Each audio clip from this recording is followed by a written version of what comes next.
بسم اللہ الرحمن الرحیم والصلاة والسلام علی رسولہ الکریم وعلی آلہ وصحبہ اجمعین۔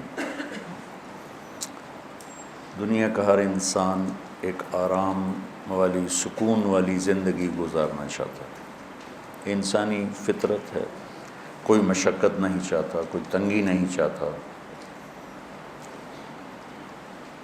تو جس اللہ نے ہمیں پیدا کیا اس نے ہمیں آسان زندگی کا راستہ بتایا، وہ قرآن ہے، اس کو ہم نے چھوڑ دیا ہے۔ ان قوم اتخذوا هذا القرآن مہجورا، یا اللہ ہی ہیں جنہوں نے میرے قرآن کو چھوڑ دیا۔ تو دنیا میں کوئی انسان یہ دعویٰ نہیں کر سکتا کہ میں تمہیں بہترین زندگی کا گر سکھاتا۔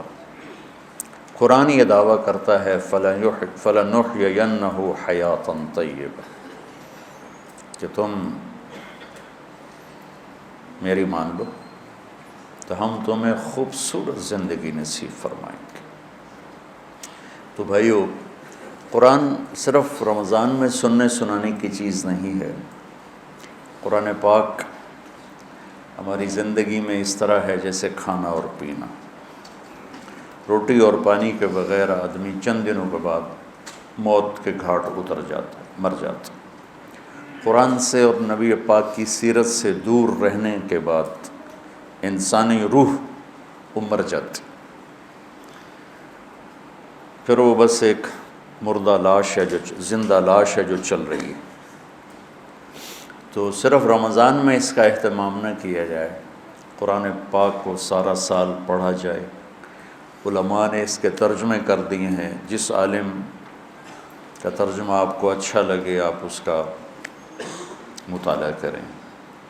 موجودہ اس وقت میں جو سب سے بہترین ترجمہ کیا ہے مفتی تقی صاحب دامت برکاتہم نے، آسان ترجمہ قرآن، وہ سب چونکہ باہر سے بھی لوگ آئے ہوئے ہیں، تو آپ پڑھا کریں، آپ کو بہت فائدہ ہوگا۔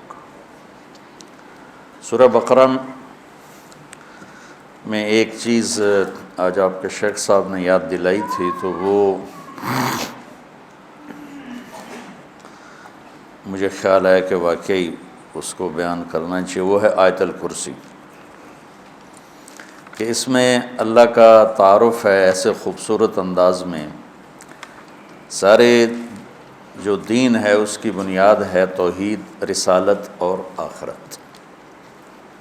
یہ تین پلر ہیں کہ ہم لا الہ الا اللہ، اللہ کے سوا کوئی معبود نہیں ہے، وہ اس جہان کا بنانے والا ہے، لہذا مجھے اس کے مان کے چلنا ہے۔ کیسے ماننا ہے؟ محمد رسول اللہ، کہ محمد صلی اللہ علیہ وسلم آپ کے رسول ہیں، آپ کے بتائے ہوئے طریقے پر مجھے چلنا ہے۔ انہوں نے اللہ کی منشا، اللہ کی چاہت کو عملی طور پر 23 برس میں کر کے دکھا دیا، اور پھر کوئی 2.5-3 لاکھ 1,24,000 تو حج میں موجود تھے، صحابہ اس سے کم از کم دگنے ہوں گے، گن تو کوئی سکا نہیں، لیکن 1,24,000 مشہور ہو گیا۔ یہ وہ تھے جو حجاج اس وقت آپ کے ساتھ تھے، باقی اس سے زیادہ تھے صحابہ۔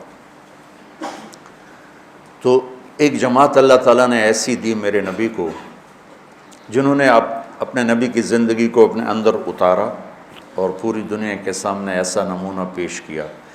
وہ معصوم نہیں تھے، معصوم انبیاء ہوتے ہیں، وہ محفوظ بھی۔ ہم نے ایک اصطلاح نکال لی کہ صحابہ معصوم نہیں تھے، محفوظ تھے۔ معصوم محفوظ میں تو کوئی فرق نہیں ہے۔ وہ ان کی سب سے بڑی فضیلت ہے، وہ مغفور تھے، اللہ نے ان کو معاف کر دیا۔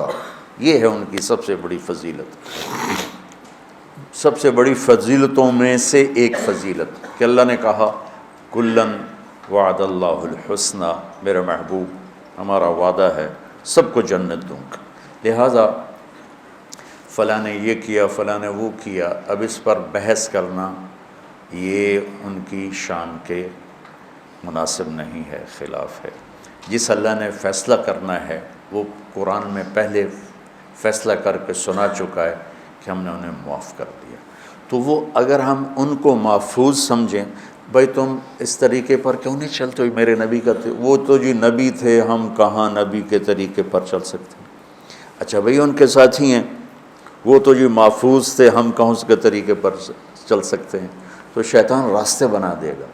وہ نہ معصوم تھے نہ محفوظ تھے، وہ ہماری طرح عام انسان تھے، لیکن ان کو نبی کی صحبت نے رنگ دیا، خطاؤں سے نہیں نکلے، لیکن اتنا اللہ اس کے رسول کو راضی کیا کہ اللہ نے کہا جاؤ سب معاف ہے۔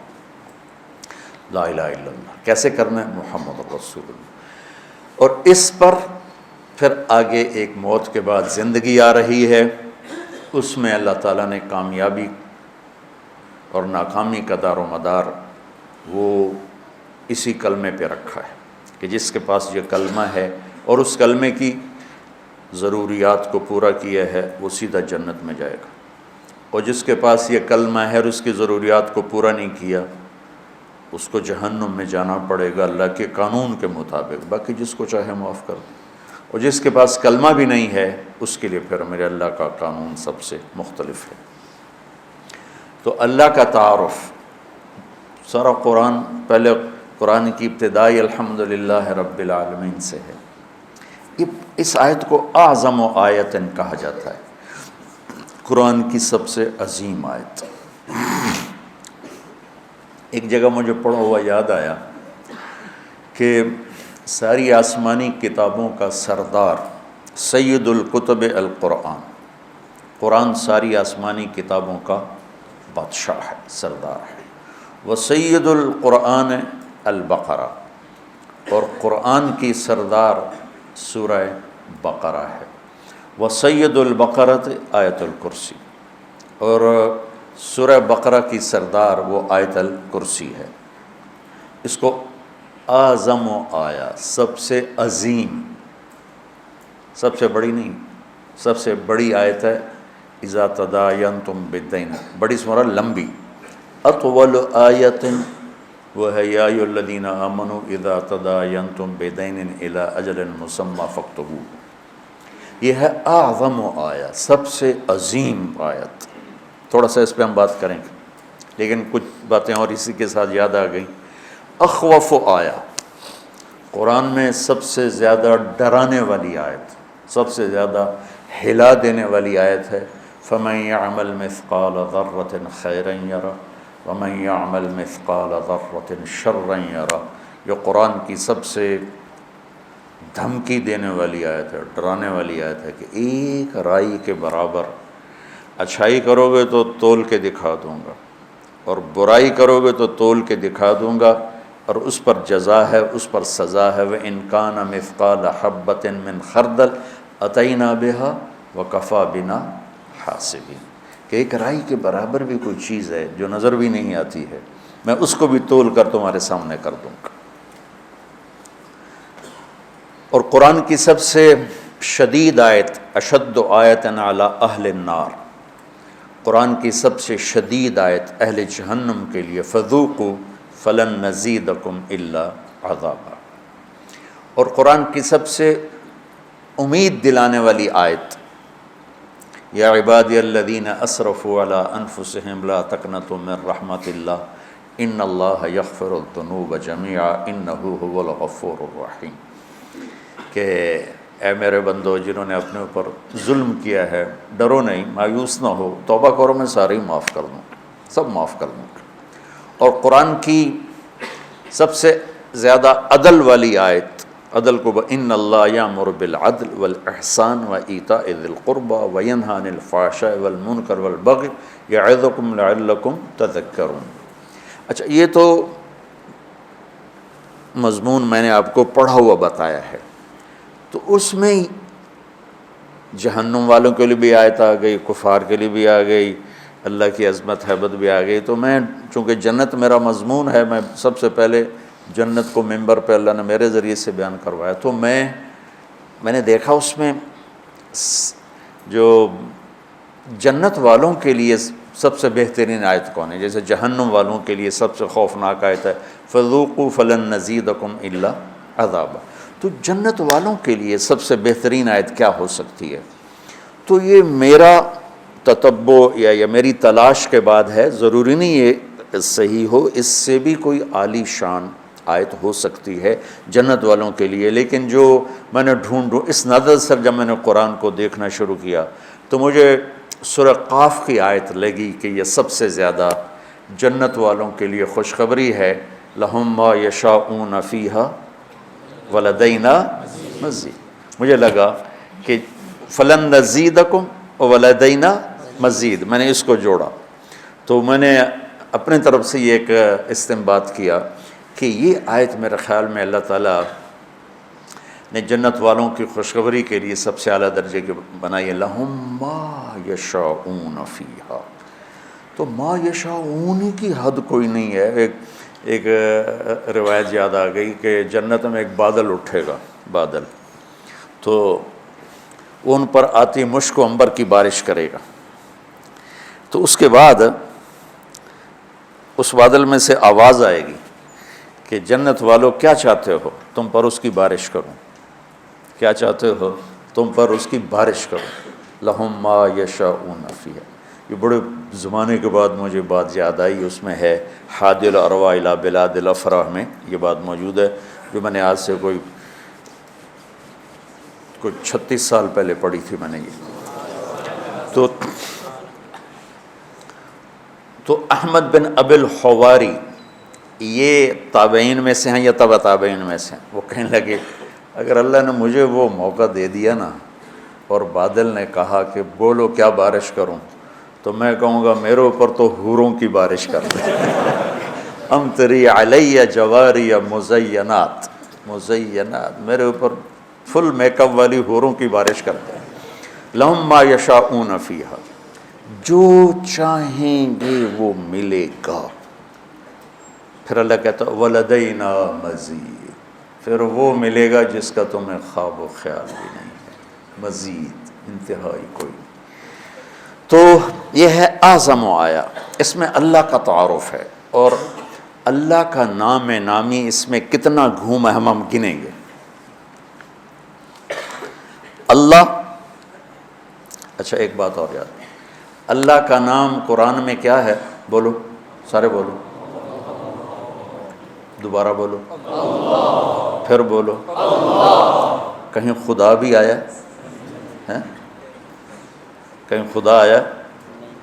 یہ کیا تم نے لگایا ہوا ہے؟ پٹھان خدا کو خدائے بنا جاتا ہے، خدائے پاکا، خدائے پاکا، وہ اور آگے لے جاتے ہیں۔ وہ جو ہمارے گجراتی میں نے یہ خدا کو خدا بناتے ہیں، خدا کی قسم، خدا۔ ارے اللہ کا نام اللہ ہے، تم علمی لوگ ہو کر اس کو اللہ کی بجائے خدا لکھتے، خدا ہو، پڑھتے خدا ہو، بولتے خدا ہو۔ وہ میں نے ایک مضمون پڑھا میری اس بات کے رد میں، اور رد کس بات پر؟ ہمارے اکابر نے خدا کہا ہے، ہم کیوں نہ کہیں؟ یہ دلیل دی جا رہی۔ ارے بھائی میں کب کہہ رہا ہوں کہ خدا کہنا حرام ہے؟ میں نے کوئی کبھی کہا؟ میری تو لائن ہی نہیں فتویٰ دینا۔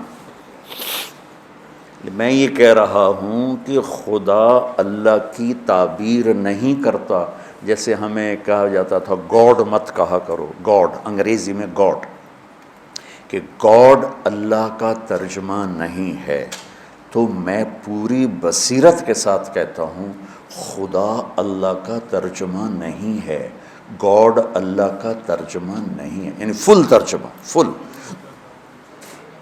بھگوان اللہ کی پوری ٹرانسلیشن نہیں ہے۔ ایشور، دیوتا، اوتار، بھگوان، خدا، گاڈ، اور جتنے دنیا میں مختلف زبانوں میں نام ہیں، کوئی نام اللہ تعالیٰ پر پورا فٹ نہیں آتا سوائے اس کے جو اللہ نے خود بتایا، اللہ، میں اللہ ہوں۔ تو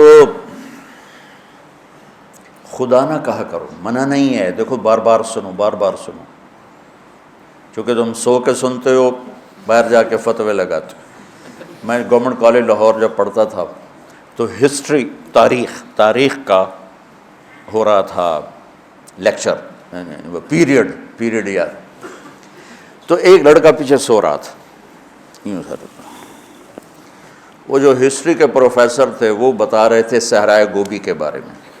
صحرائے گوبی ہے چین اور منگولیا، چائنا سے چلتی ہے، منگولیا میں داخل ہوتی ہے، اور منگولیا والا جو حصہ ہے صحرائے گوبی کا، اس میں چنگیز خان پیدا ہوا اور مغل قوم پیدا ہوئی جنہوں نے دنیا کو ہلا کے رکھ دیا. اچھا، اب ان کی نظر پڑ گئی، ان کا roll number 56. Yes sir. Where is صحرائے گوبی؟ صحرائے گوبی کہاں ہے سر؟ چھانگا مانگا میں ہے.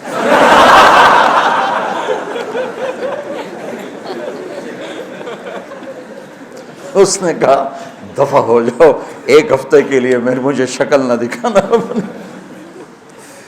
تو یا تم غافل بیٹھے ہوتے ہو یا سوئے ہوتے ہو اور میری بات کا بتنگڑ بنا دیتے ہو. خدا کہنا منع نہیں، بھگوان کہنا منع نہیں ہے، گاڈ کہنا منع نہیں ہے، ایشور کہنا، ہر ایک کی اپنی زبان ہے، لیکن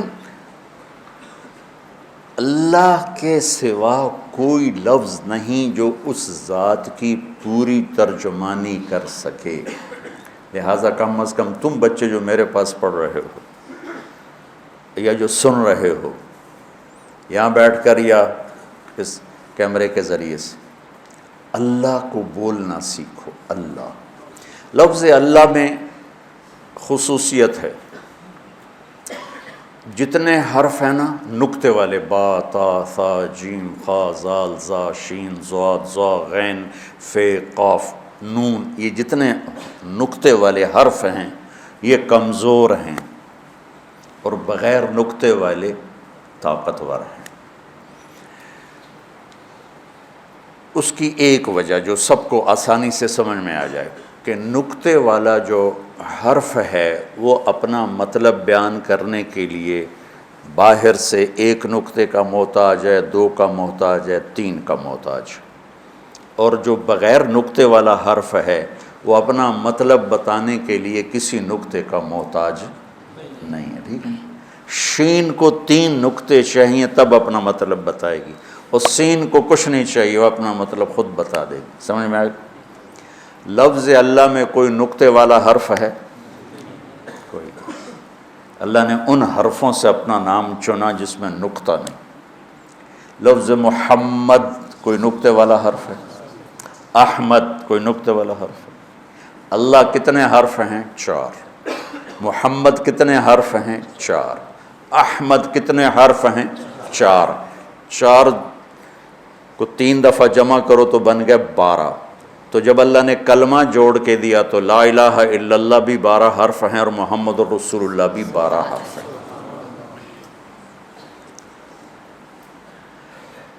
اللہ کے لفظ کی ایک اور خصوصیت، کسی حرف میں لفظ میں سے حرف نکال دو تو اس کا مطلب دائیں بائیں ہو جاتا ہے.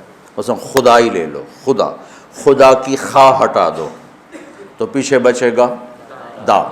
یہ پٹھان یہ بولتا ہے دادے دادے دادے، وہ پتہ نہیں کیا کہتے ہیں، یہ اچھا دادے یہ ہے. تم پٹھان ہو؟ اچھا اچھا اچھا. اب اس کی دال ہٹا دو تو بن جائے گا خا، تو بھی خا خا خا خا خا خا. وہ بھی یہی کہتے ہیں ہاں ہاں ہاں ہاں. اتنا تو مجھے بھی پشتو آتی ہے بھائی. اس کا آخری الف ہٹا دو تو وہ خد بن گیا یا خود بن گیا یا خد بن گیا یا کیا بن گیا. لفظ خدا سے میں نے آپ کو مثال دے دی کہ حرف نکالا مطلب بدل گیا. یہ لفظ اللہ ہے، الف لام لام ہا. یہ الف ہٹا دو پیچھے بچا للہ، تو للہ ما فی السماوات و ما فی الارض. ایک حرف نکلنے کے باوجود بھی ترجمہ اللہ کی طرف جا رہا ہے. یہ لام ہٹا دو پیچھے بچ گیا لہو، تو قرآن کہتا ہے لہو ما فی السماوات و ما فی الارض. یہ آخری لام ہٹا دو تو پیچھے بچ گیا الہ، تو قرآن کہتا ہے وَهُوَ الَّذِي فِي السَّمَاءِ إِلَٰهٌ وَفِي الْأَرْضِ إِلَٰهٌ. سارا کچھ ہٹا کے ہا کی پیش باقی رکھو اور سب ہٹا دو تو اللہ کہتا ہے اللہ لا الہ الا ہو کہو اللہ، لہو کہو اللہ، الہ کہو اللہ، للہ کہو اللہ، اور اللہ پھر اللہ ہے. تو اس کی عادت ڈالو کہ تم، چونکہ لفظ اللہ جب آپ بولتے ہیں تو تمام اللہ کے صفاتی نام اس کے اندر موجود ہیں۔ اور خدا کسے کہتے ہیں؟ خود آ، جسے کسی نے نہ بنایا ہو اسے کہتے ہیں خدا۔ کسی فارسی دان نے یہ لفظ بنایا ہے، تو ہمارے بر صغیر میں فارسی قومی زبان تھی مغلیہ دور میں، تو لہٰذا یہی پھیل گیا۔ تو میں اس کو کوئی ناجائز نہیں کہہ رہا، کوئی حرام نہیں کہہ رہا ہوں، لیکن میں یہ کہہ رہا ہوں جب اللہ اپنا تعارف کرا رہا ہے اللہ، تو تم مولوی تو اللہ کہا کرو۔ تو اب دیکھو اس میں اللہ کا نام کتنی دفعہ آ رہا ہے؟ اللہ، لا الہ الا ہو 2 ہو گیا، الحی 3، القیوم 4، لا تاخذہ ہو ضمیر 5، لہو ما فی السماوات و ما فی الارض 6، من ذا الذی یشفع عندہ 7، الا باذنہ 8، یعلم 9، من علمہ 10، الا بما شاء 11، وسع کرسیہ 12، ولا یؤودہ 13، حفظ میں مصدر میں ضمیر 14، وہوا 15، العلی 16، العظیم 17۔ 17 دفعہ اللہ کا نام اس میں آتا ہے، 17 دفعہ، اس لیے اس کو کہتے ہیں عظیم ترین آیت، قرآن کی عظیم آیت۔ اور کیا ہے اللہ کا تعارف؟ اللہ کون ہے؟ لا الہ الا ہو، جو لا کہا وہ لا ہوا، وہ لا بھی اس میں لا ہوا، جز لا ہوا، کل لا ہوا، پھر کیا ہوا؟ اللہ ہوا۔ تو اللہ کیسا ہے؟ لا الہ الا ہو، اس جیسا کوئی ہے ہی نہیں۔ وَلَمْ يَكُنْ لَهُ كُفُوًا أَحَدٌ، تو دل میں تو آتا ہے، سمجھ میں نہیں آتا، بس جان گیا میں تیری پہچان یہی ہے۔ لا تدرکہ الابصار وهو یدرک الابصار وهو اللطیف الخبیر، لا تراہ العیون ولا تخالطہ الظنون ولا یصفہ الواصفون ولا تغیر الحوادث ولا یخشى الدوائر، یعلم عدد قطر الامطار وعدد ورق الاشجار وعدد ما اظلم علیہ اللیل واشرق علیہ النہار، ويعلم مكائيل البحار ومثاقيل الجبال، لا تواري منه سماء سماء ولا أرض أرضا ولا بحر ما في قعره ولا جبل ما في وعره۔ کیا سبحان، یہ اللہ ہے، یہ اللہ ہے۔ ایک بدو نے یہ دعا مانگی جو میں نے آپ کو دہرائی، تو اس کے بعد اس نے اللہ کی تعریف کر کے پھر دعا مانگی، یا اللہ اجعل خیر عمری آخرہ وخیر عملی خواتیمہ وخیر ایامی یوم القاک فیہ، یا اللہ آخری حصہ عمر کا بہترین کر دے، آخری عمل زندگی کا بہترین کر دے، اور ملاقات کا دن سب سے خوبصورت کر دے۔ تو آپ یہ سن رہے تھے، اس اونچی آواز میں دعا مانگ رہا تھا، تو آپ نے حضرت بلال سے پوچھا تیرے پاس کچھ ہے؟ کہا جی ایک سونے کی ڈلی پڑی کر لیا۔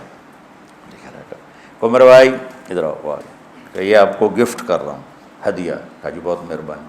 پھر آپ نے فرمایا تجھے خبر ہے میں نے تمہیں یہ ہدیہ کیوں دیا ہے؟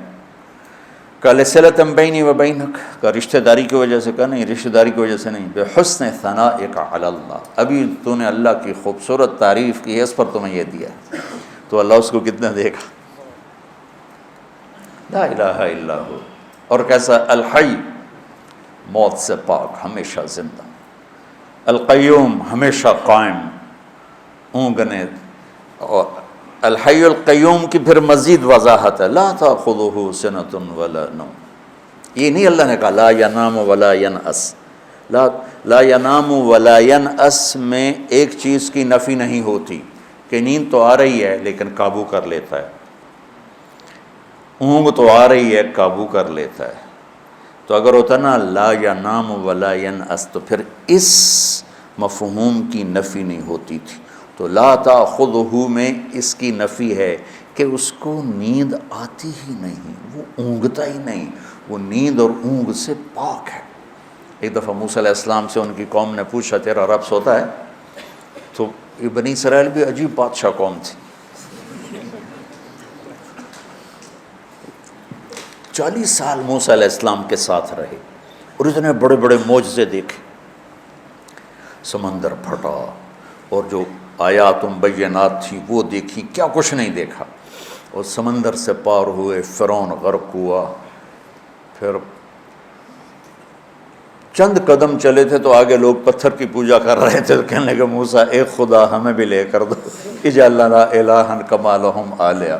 عقلوں بالکل ہی پیدل ہے انسان۔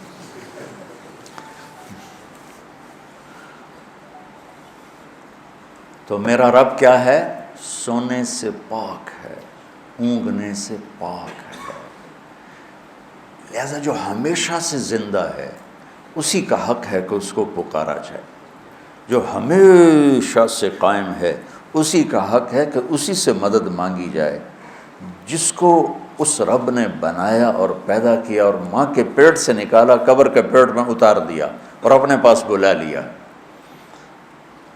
وہ کتنی ہیں عظیم ہستیاں گزری ہیں دنیا میں، لائن لگی ہوئی ہے، پکارے جانے کے قابل صرف اللہ ہے۔ وَإِذَا سَأَلْتَ فَاسْأَلِ اللَّهَ وَإِذَا اسْتَعَنْتَ فَاسْتَعِنْ بِاللَّهِ۔ سونے سے پاک ہے، اونگ سے پاک ہے، ہیبت کیسی ہے؟ مَنْ ذَا الَّذِي يَشْفَعُ عِنْدَهُ إِلَّا بِإِذْنِهِ، کوئی کسی میں ہمت ہے کہ اس کے سامنے دم مار سکے اس کی اجازت کے بغیر؟ علم کیسا ہے؟ ما بین ایدیہم وما خلفہم، آگے اور پیچھے، ماضی اور حال، مستقبل۔ زمین تو ویسے ہی چھوٹی سی ہے، اس کائنات کا لوگ جو تلاش کر رہے ہیں وہ پاگل ہو جاتے ہیں کہ یہ اتنی بڑی کائنات کس نے بنائی تھی، کیسے بنائی تھی، وہ کیا نظام ہے۔ یہ ایک بہت بڑا طبقہ نا جو کہتا ہے کہ خود بخود ہو گیا، یہ خود بخود ہو گیا، دھماکہ ہوا خود بخود ہو گیا۔ ایک مثال دیتا ہوں،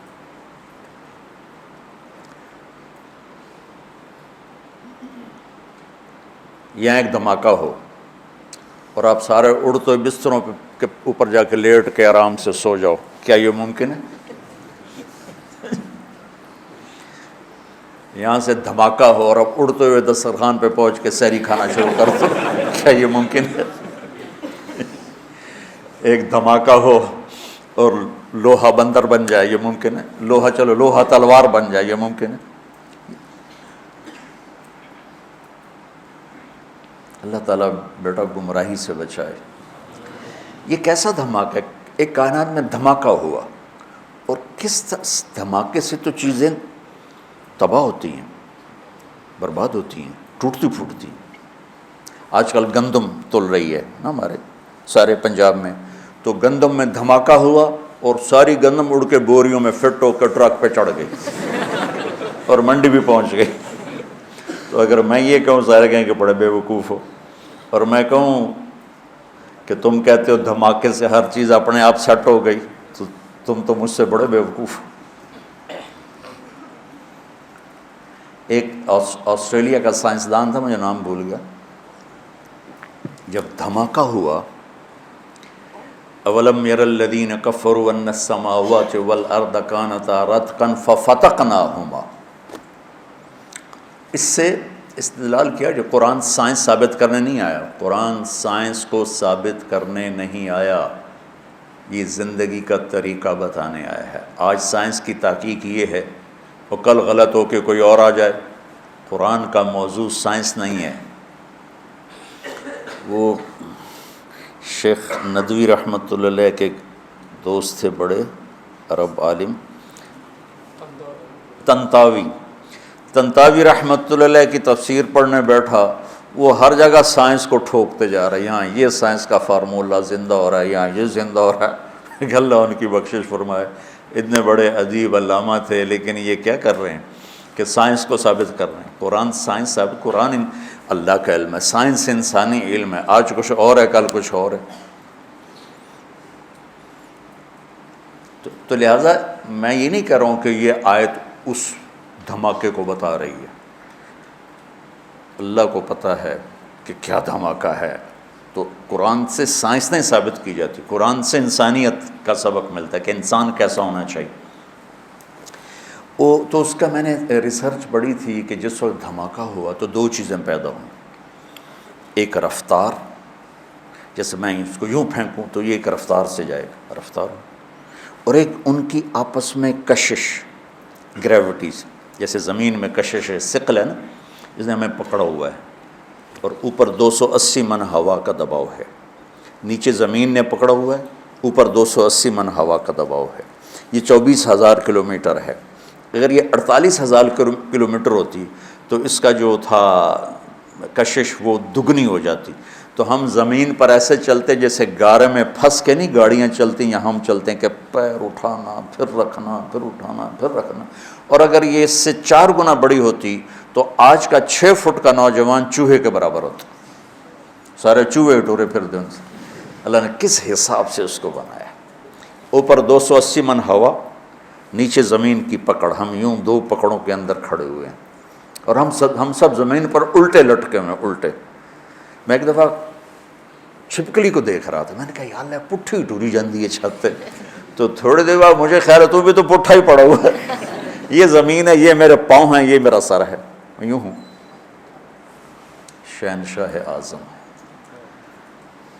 تو وہ لکھتا ہے کہ رفتار اور کشش میں 1 سیکنڈ کے 10 کروڑویں حصے کے برابر اگر کمی بیشی، 1 سیکنڈ ٹک، یہ 1 سیکنڈ ہو گیا، وہ مثال دے رہا تھا، 1 سیکنڈ کو 10 کروڑ حصوں میں تقسیم ہی نہیں کیا جا سکتا، وہ مثال دے رہا تھا، 1 سیکنڈ کے 10 کروڑویں حصے میں اگر رفتار بڑھ جاتی تو کائنات گم ہو جاتی، اگر کشش بڑھ جاتی تو کائنات سکڑ کے پھر زیرو ہو جاتی، تو اس کو یہ خود ہی بن گئی۔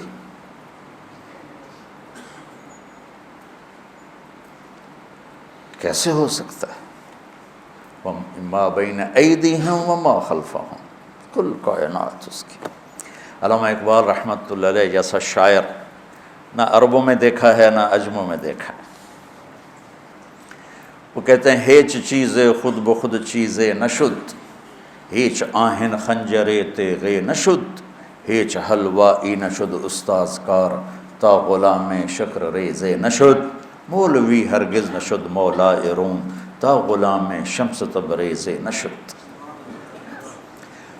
وہ کہتے ہیں کوئی چیز خود بخود بھلا بن جاتی ہے، لوہا پڑے پڑے چھری بن جائے گا، ماں کے پیٹ سے کوئی حلوائی پیدا ہوتا ہے، وہ سیکھتا ہے، مولوی روم سے مولانا روم شمس تبریز کے ذریعے سے بنا، ایسے تھوڑا ہی بنا، مولانا روم تو فلسفی تھے، منطقی تھے۔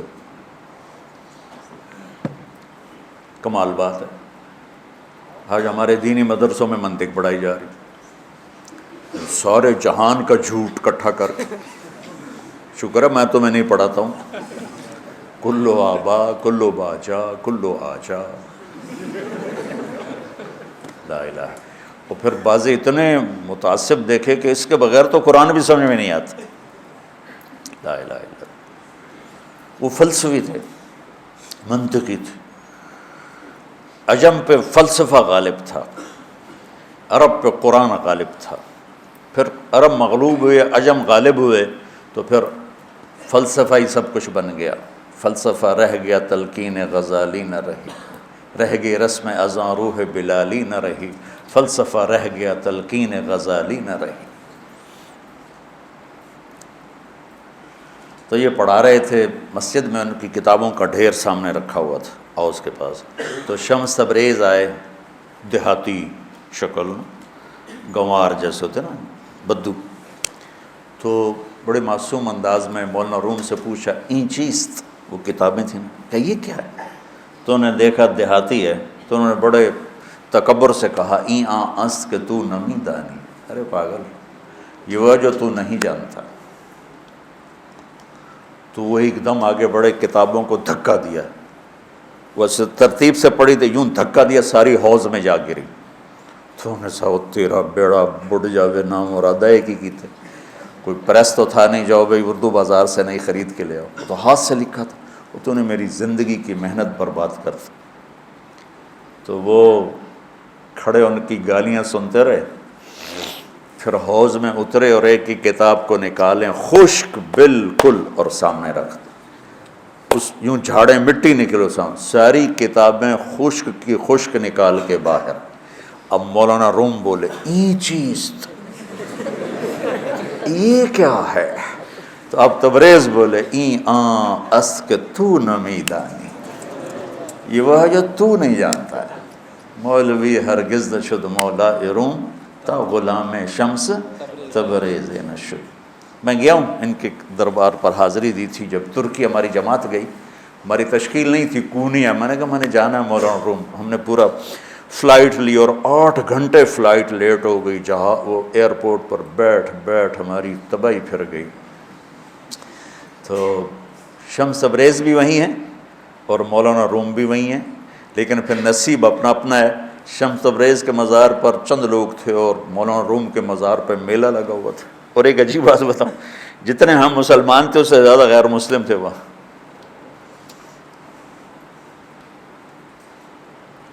تو یعلم ما بین ایدیہم وما خلفہم، سب اللہ کی تعریف ہو رہی۔ ولا یحیطون بشیء من علمہ الا بما شاء، جس سے جو ملتا ہے وہ اللہ کی طرف سے ملتا ہے۔ جو وما اوتیتم، وما بولو، وما تعلمتم، وما اکتسبتم نہیں، وما اوتیتم کس نے دیا؟ اللہ نے۔ آتیناہ رحمۃ من عندنا وعلمناہ من لدنا علما۔ وسع کرسیہ السماوات والارض، جس کی کرسی اتنی بڑی ہو کہ زمین آسمان پہ چھا جائے۔ ولا یعودہ حفظہما، اس سب نظام کو چلاتے ہوئے تھکتا نہیں۔ وہو العلی العظیم، کیا عظمتوں والا ہے۔ اس میں ایک اور خوبصورت جو نظم ہے اور خوبصورت جو ترتیب ہے اور خوبصورت جو آپس میں جوڑ ہے، وہ تھوڑا سا میں آپ کو بتاتا ہوں۔ اللہ لا الہ الا ہو الحی القیوم، یہاں ایک جملہ پورا ہو رہا ہے، اس کو نیچے لے جاؤ۔ وَهُوَ الْعَلِيُّ الْعَظِيمُ، الحی القیوم وَهُوَ ان کا آپس میں جوڑ نظر آتا ہے، الحی القیوم العلی العظیم۔ لا تأخذہ سنۃ ولا نوم، نہ اونگتا ہے نہ سوتا ہے۔ ولا یعودہ حفظہما، ان میں آپس میں جوڑ نظر آ رہا ہے کہ نہیں آ رہا؟ اور تم مولویوں سے پوچھ رہا ہوں جو بیچارہ باہر سے ہے، اس کو کیا پتہ؟ نہ اونگتا ہے نہ سوتا ہے، تو اس کے مطابق ادھر جملہ ہے ولا یعودہ حفظہما۔ یعود ہوتا ہے تم وزن اٹھا لو نا، چلتے ہوئے یہ جو تھکن کی آواز ہے نا، یہ ہے ولا یعودہ۔ تو ادھر ہے لا تأخذہ سنۃ ولا نوم، اور ادھر ہے ولا یعودہ حفظہما۔ لہ ما فی السماوات وما فی الارض، اور ادھر ہے وسع کرسیہ السماوات والارض، زمین آسمان کا شہنشاہ ہے، اس کی کرسی نے زمین آسمان کو گھیرے میں لیا ہوا ہے۔ ادھر ہے من ذا الذی یشفع عندہ الا باذنہ، ادھر ہے ولا یحیطون بشیء من علمہ الا بما شاء۔ ہر اوپر والا جملہ نیچے والے جملے سے جڑا ہوا ہے، 4 اوپر کے جملے 4 نیچے کے جملے آپس میں جڑے ہوئے ہیں۔ تو ایک سوال اٹھتا ہے کہ یہ جوڑ کون ہے بٹھانے والا؟ پہلے کو 9 سے ملایا، دوسرے کو 8 سے ملایا، تیسرے کو 7 سے ملایا اور چوتھے کو 6 سے ملایا۔ یہ کون ذات ہے جس نے اس خوبصورت انداز میں اس کلام کو ترتیب دیا؟ تو اس کا جواب ہے درمیانی جملہ یعلم ما بین ایدیہم وما خلفہم، وہ علم والا ہے جو آگے بھی جانتا ہے پیچھے بھی جانتا ہے۔ جوڑ کے دکھا دیا آپ کو سب، آیت الکرسی۔ تو اس کے بعد جب اللہ تعالیٰ کہہ رہا ہے، یہ آج آپ کے شیخ صاحب نے اگلا نقطہ مجھے سمجھایا کہ اتنا واضح کر دینے کے بعد، جتنا اللہ نے اس میں اپنے آپ کو واضح کیا ہے، اس کے بعد پھر اللہ کہتا اب تمہاری مرضی ہے، لا اکراہ فی الدین، اب میں ڈنڈا چلا کے تمہیں کلمہ نہیں پڑھاؤں گا، تم نے پڑھنا ہے تو پڑھ لو، ایمان لانا تو لے آؤ، نہیں تو نہ۔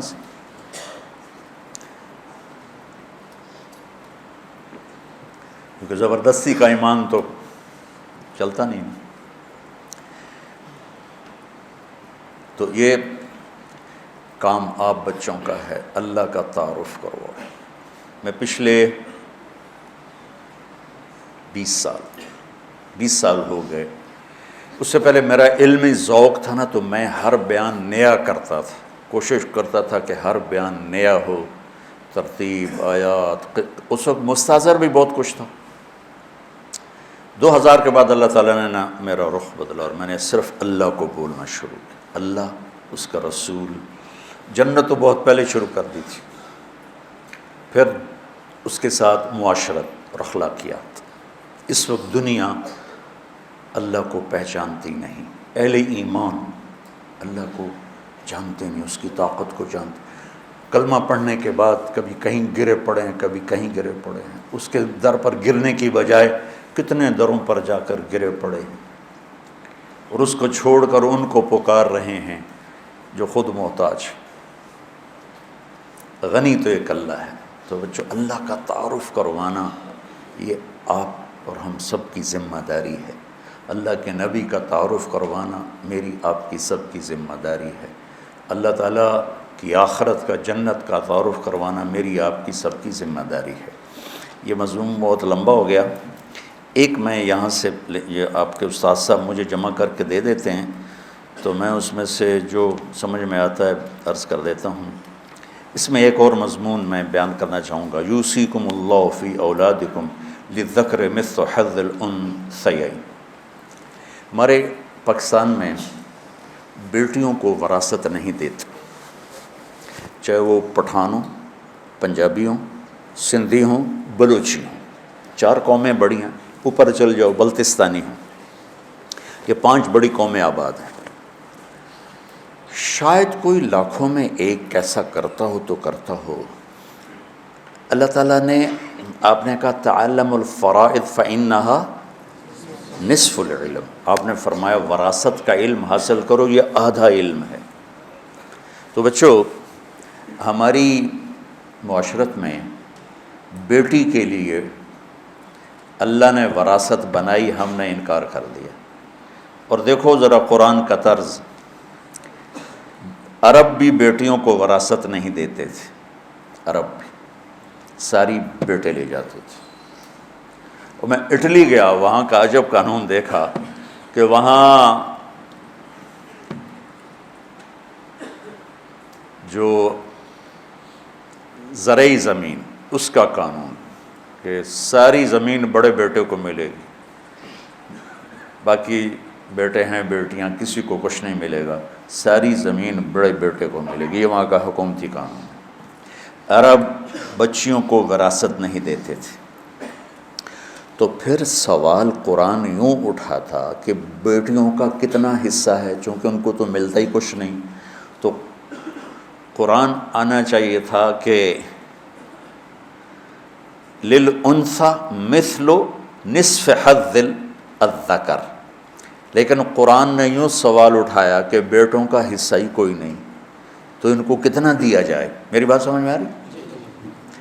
قرآن نے یوں عبارت کو اٹھایا کہ جیسے بیٹوں کا وراثت میں حصہ ہی کوئی نہیں، اور سارا حصہ ہے بیٹیوں کا.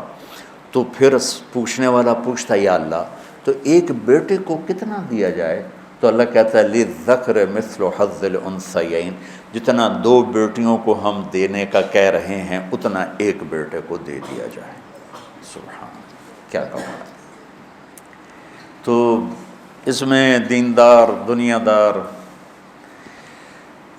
سب برابر ہے، کوئی اپنی بچیوں کو حصہ نہیں دیتا. اللہ تعالیٰ، آپ جو باہر سے آئے بیٹھے ہو، آپ ہو اپنی، جب اللہ آپ کو اس کا موقع دے، یا جو سن رہے ہیں، جس پیٹ سے بیٹا نکلا اسی پیٹ سے بیٹی نکلی. ہمارے ذمہ دار پتہ کیا کہتے ہیں؟ کیوں بھائی ساڑی زمین پرائے بوے ٹور جاوے اسی کیوں دے بھی. سمجھ رہے میری بات سمجھ میں؟ کہ ہم زمین بیٹی کو دیں گے تو وہ تو لے جائیں گے اس بیٹی کے سسرال والے، ہماری زمین اور دوسرے کے پاس چلی جائے. تو اس بے وقوف کو یہ نہیں پتا بیٹی تو تیری ہے، تیری کمر سے نطفہ نکلا ہے، تو تیری بیگم کے پیٹ میں وہ پرورش پڑی، اس نے پرورش پائی، جس میں تیرے بیٹے نے پرورش پائی اس میں تیری بیٹی نے پرورش پائی۔ کوئی ہمارے ذمہ داروں میں کوئی مانگ لے نا بہن حصہ تو اس سے بائیکاٹ ہو جاتا، سلام دعا ختم ہو جاتی، تو بیچاریاں صبر کر کے چپ کر کے چلی جاتی، مانگتی نہیں ہے کہ ذلیلوں کی جیلی انگوٹھے لگوا کے کسی نوکرانی کو لائیں گے، اس کا انگوٹھا لگوائیں گے، پیسے پٹواری کو دیں گے اور زمین بیٹوں کا نام کر دیں گے، عدالت میں قسم اٹھا دیں گے میری بیٹی ہے ہی کوئی نہیں، اور ساری زمین بیٹوں کو دے۔ یہ سارے وہ واقعات ہیں جو میں اپنے علاقے میں دیکھے ہوئے ہیں۔ ہمارا سارا علاقہ ہی ذمہ داروں کا، اور ہم قدیم ذمہ دار بیٹھے ہیں۔ یہ تو نوکرانیوں کے انگوٹھے لگوا کے پٹواری تحصیلدار کو پیسے دیے، زمین بیٹے کا نام، کہ جی میری بیٹی نے دے دی، اے ویکھو انگوٹھا۔ اب کون جا کے انگوٹھے چیک کروائے گا؟ وہ بیچاری کہاں جائے گی عدالت؟ یا باپ جا کے عدالت میں قسم اٹھا دیتا ہے میری تو بیٹی کوئی نہیں۔ تو بچوں، یہ بہت بڑا ظلم ہے جو بچیوں پر ہو رہا ہے۔ ایک چھت کے نیچے پروان چڑھنے والے بہن بھائی، ایک چھاتی کا دودھ پینے والے بہن بھائی، ایک آنگن میں کھیلنے والے بہن بھائی، یہ کیا ظلم و ستم ہے کہ بیٹے کو سب کچھ دے دیا جائے اور بیٹی کو کچھ بھی نہ دیا جائے۔ میں نے بہت عرصے سے یہ مضمون چلایا ہوا ہے، اور اللہ کے فضل سے بہت لوگوں نے اپنی جائیدادیں زمینیں بہنوں کو دیں۔ مجھے منڈی بہدین کا ایک سنانے لگا ساتھی کا کہ تیرا بیان سنا تو میں گیا اپنی بہن کے پاس، میں نے کہا اپنی زمین دا حصہ لے لے۔ وہ کہ نہیں میں نہیں لینا، بس میں تن دیتا، میں نہیں لینا۔ تو میں نے کہا میں تیرے نام کروا دیتا ہوں، اس کے بعد پھر تو خوشی سے دوبارہ میرے نام کروانا۔ کہنے کہ ٹھیک۔ تو میں نے اس کے نام کروا دی۔ کوئی ہفتے بعد میں گیا، میں کہ ہن کی حصہ لے کے ہن میرے اپنے بچے نے میں کیوں دے ماں؟ وہ تو پہلے بیچاری ڈری ہوئی کہہ رہی تھی۔ تو عورت بیچاری مظلوم ہے جہاں بھی ہے۔ کہیں کہیں ہوتی ہیں شیرنیاں جو وڈ کھاندیاں، ورنہ تو اکثر بیچاری بھیڑ بکریوں کی طرح ذبح ہی ہوتی رہتی۔ تو میرے عزیزو، آپ لوگ نکل رہے ہو، کل آپ کو کوئی ایسی اللہ جگہ دے جہاں آپ کو اللہ کا دین پیش کرنا پڑے تو معاشرت بیان کرو۔ بیٹیوں پر ظلم ہے، بیویوں پر ظلم ہے، ماؤں پر ظلم ہے، بہنوں پر ظلم ہے۔ ہمارے دریائے راوی ہمارے قریب بہتا تھا، جب کبھی ہم سندھ تاج سے پہلے دریائے راوی ایک بکھرا ہوا دریا ہوتا تھا، کتنی بچیاں اس دریا کی موجوں میں دفن ہو کے۔ بیٹا کھلم کھلا زنا کرتا ہے کہ کوئی گال نہیں، چھوڑ چھک کرے، بیٹی پہ شک پڑ جاتا تھا، دریائے راوی میں پھینک کے آ جاتے تھے، ذبح کر کے راوی میں پھینک دیتے تھے۔ بے غیرت تو وہ ہیں جو اتنا بڑا ظلم کر رہے ہیں۔ بیٹی انسان نہیں، اس سے خطا نہیں ہو سکتی۔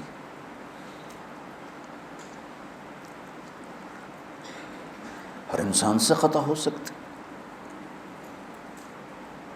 اللہ نہ کرے کہ کوئی مرد عورت کسی ایسی برائی میں مبتلا ہو، لیکن اگر ہو جائے تو اس کا مطلب یہ تھا نہیں، زہر کھلا دیتے۔ کتنے واقعات میری آنکھوں کے سامنے، میں چونکہ اسی معاشرے میں رہا اور ہماری تہذیب تھی، بہت ظلم ہوئے۔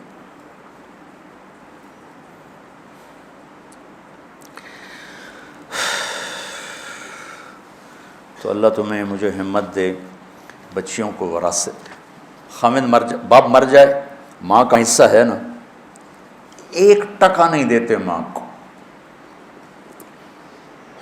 مرلا تو بڑی بات ہے، 1 ٹکا نہیں دیتے۔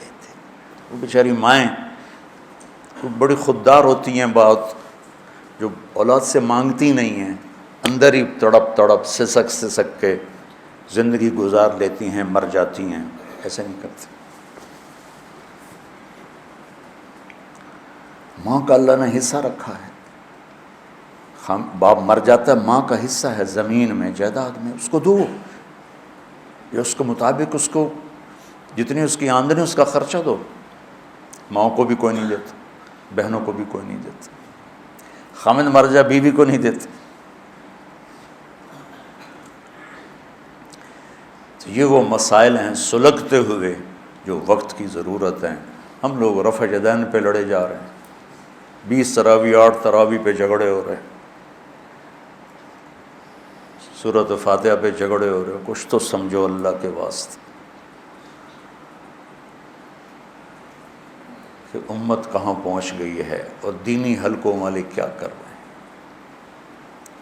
کھلم کھلا ارتداد ہے، آگ لگی ہوئی ہے. چلو سبحانک اللہم وبحمدک نشہد ان لا الہ الا انت نستغفرک ونتوب الیک نستغفرک ونتوب الیک نستغفرک ونتوب الیک. یا اللہ اس قرآن کے مطابق ہماری زندگی بنا دے، اس قرآن کے مطابق ہماری زندگی بنا دے، اس قرآن کے مطابق ہماری زندگی بنا دے. یا اللہ ان بچوں کو اور جتنے بچے شاخوں میں تیرے علم کی نسبت سے بیٹھے ہوئے ہیں ان سب کو چلتا پھرتا قرآن بنا دے اور ہمارے لیے صدقہ جاریہ بنا دے.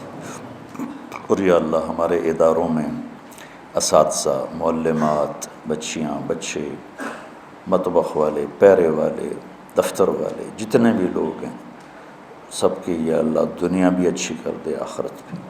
اور ہمارا ایک بہت اچھا ساتھی غلام باز تیرے پاس پہنچا، یکم رمضان کو پہنچا، اس کے درجات کو بلند فرما اور اپنی شایان شانوں سے بہترین بدلہ عطا فرما.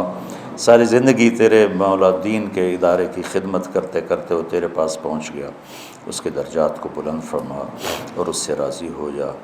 اور تمام اہل ایمان جو قبروں میں موجود ہیں ان کی قبروں کو ٹھنڈا فرما. جب ہمارے جانے کا وقت ہے تو ایمان پہ خاتمہ نصیب فرما.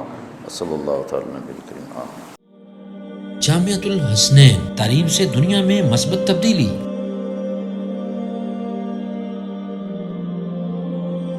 جامعۃ الحسنین گزشتہ 20 سال سے اپنے طرز تعلیم اور جدید نصاب سے سینکڑوں تشنگان علم و تربیت کو سیراب کر چکا ہے.